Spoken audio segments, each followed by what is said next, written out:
So he put out on social media, when I was 2, my father died from being gunned down to death. I made a promise to myself I would never touch a gun in my lifetime.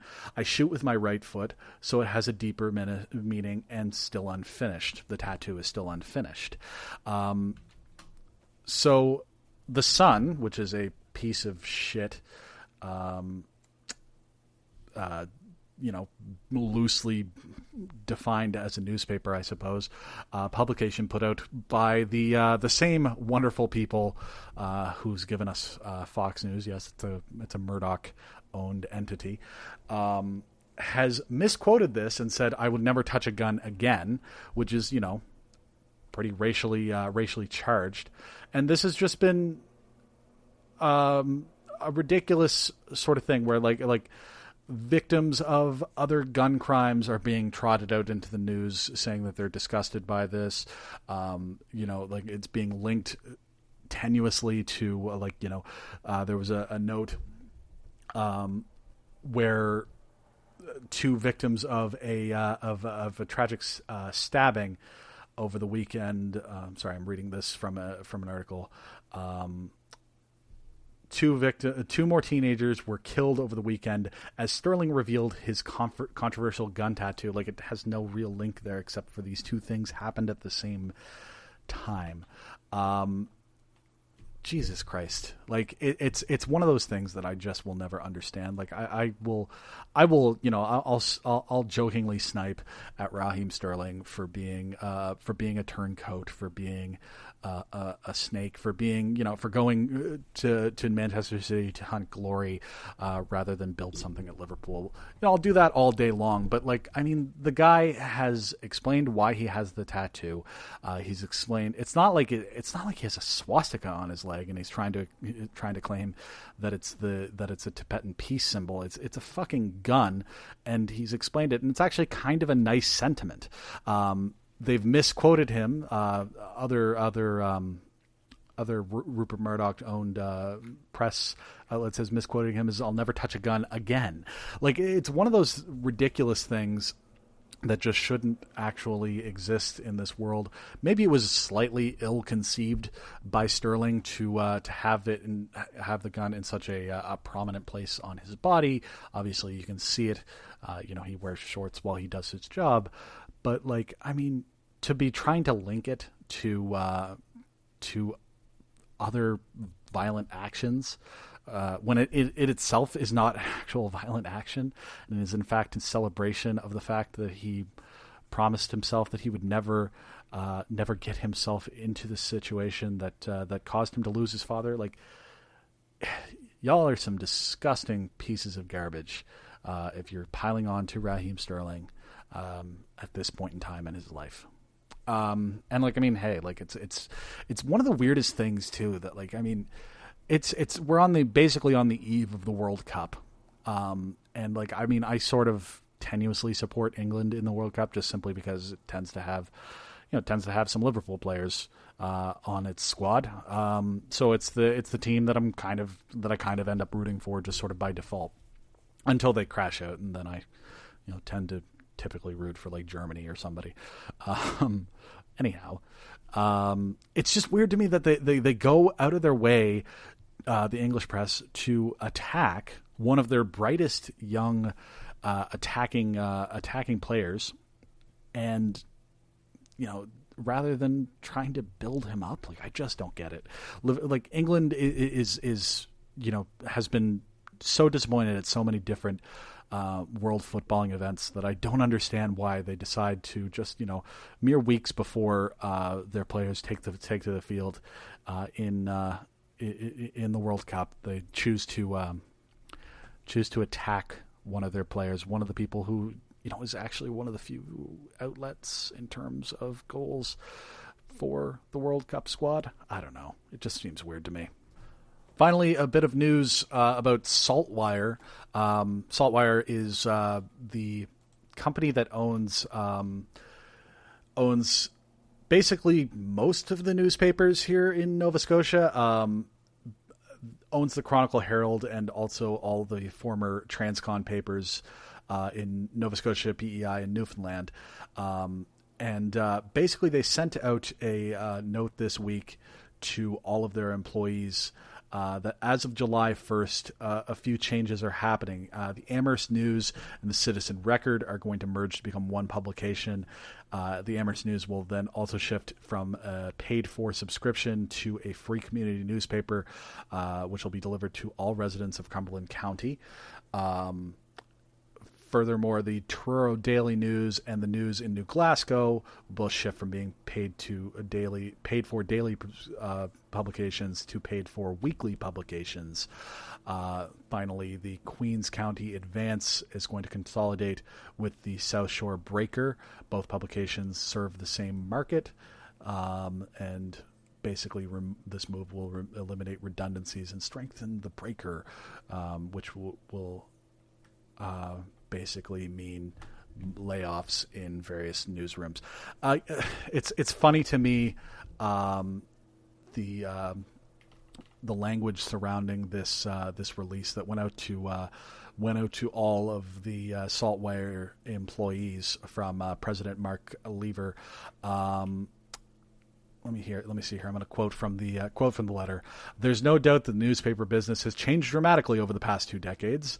But when a product model or product is outdated, we don't simply say there's no other way. We evolve. Companies of all kinds constantly update their product offering to respond to the preferences of consumers and the marketplace. It doesn't mean they're dying. It means they're alive and dynamic. Product evolution is not an uncommon practice, and newspaper media must do the same. Although the model is changing, we remained as committed as ever to ensuring our communities have access to local content. We have developed a solution that delivers daily local content and a weekly package of news, analysis, and entertainment delivered to the doors of the people we serve. A bullshit.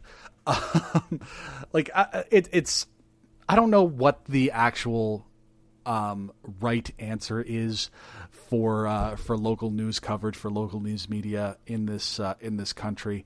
What I do know is that the print media is definitely changing, but I think what we've seen is that an emphasis on well reported and well researched papers is the right way to go, and this is just smacking to me of okay, we're basically going to have bureaus, we're basically going to consolidate our news, and what's going to be printed in the South Shore Breaker is going to look very, very similar to what's printed in the Truro Daily News or in Amherst News or in the Annapolis County Spectator, or I don't even know what that paper's called anymore now that I think about it.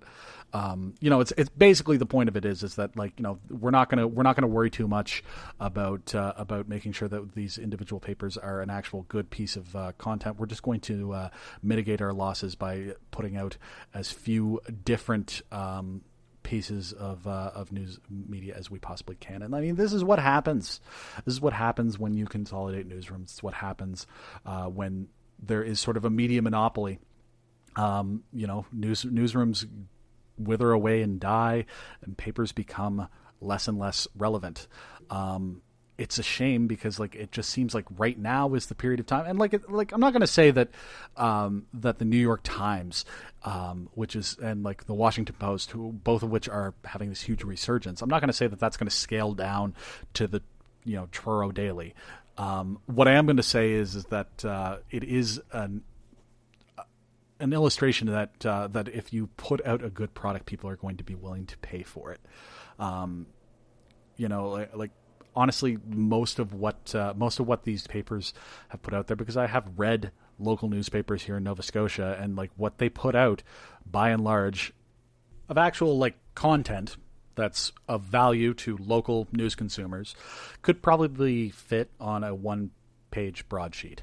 I just don't get how fluffing up these local newspapers with information that is going to be, it's basically you see a lot of wire reports, you see a lot of CP, you see you Associated Press, you don't see a lot of local news coverage, and the stuff that you do see is really, really great, but does it make sense for it to be in a newspaper in a traditional way? I don't know that it does.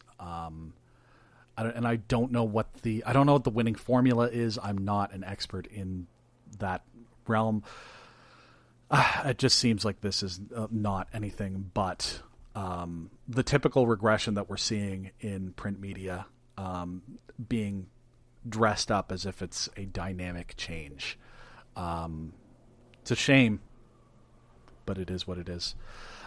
Here in Halifax, and all across the country, actually, the paper that used to be the Metro is now the Star. Metro is sort of a free daily.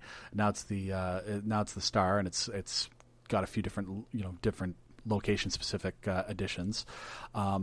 It's gotten significantly better, and I think that what that boils down to is like these are papers that are actually paying reporters to do local news coverage. There's problems with that specifically because it seems that like largely what this was they laid off a bunch of journalists in Star HQ who would maybe be covering Halifax. A Halifax story for the regular Toronto Star. They laid those folks off and then hired a bunch of folks in the local communities who are no longer they aren't union employees. So it's like it's a weird trade-off. For me, like I'm kind of glad to have a local daily that I care to read.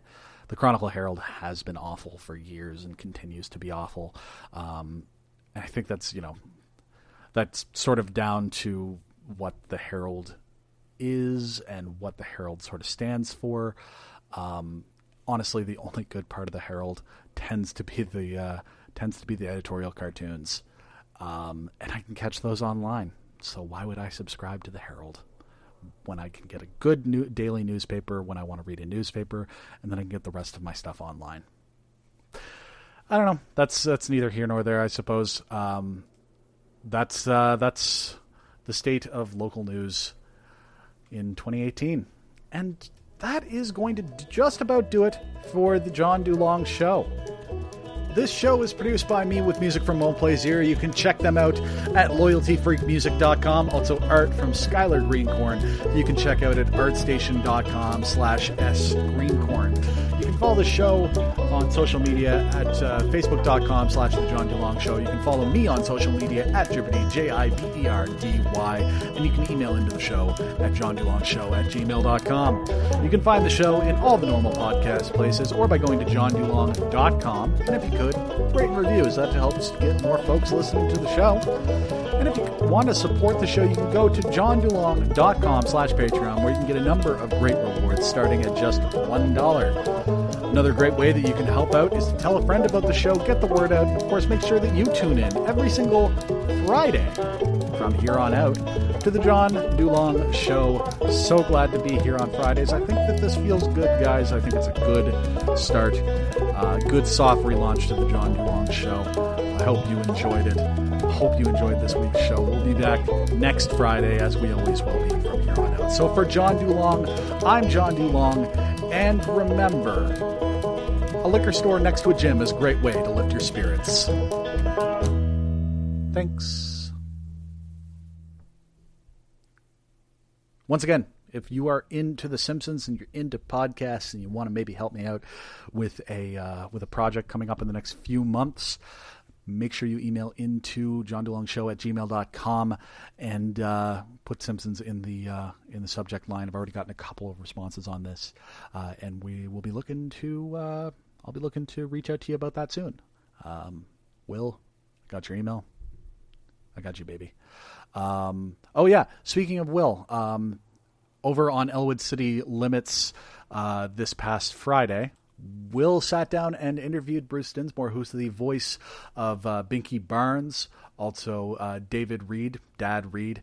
He's also done voice work in the Assassin's Creed video games, including Paul Revere in Assassin's Creed 3. They don't talk about that. They primarily talk about Arthur, of course, and also hockey, which, like, I mean, hey, that is a finals right there. Caps versus the Golden Knights. I'm weirdly conflicted about who do I want to win. I would like to see, I like Ovechkin quite a bit. I'd like to see him get his cup, but man, those goals